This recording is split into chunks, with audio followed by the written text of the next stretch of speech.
देवी सर्वभूतेषु विष्णुमायेति शब्दिता नमस्तस्यै नमस्तस्यै नमस्तस्यै नमो नमः।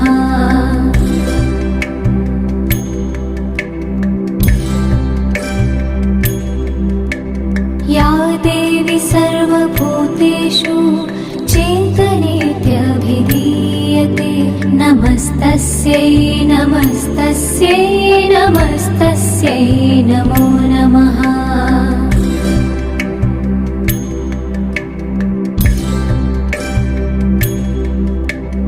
या देवी सर्वभूतेषु बुद्धिरूपेण संस्थिता नमस्तस्यै नमस्तस्यै नमस्तस्यै नमो नमः।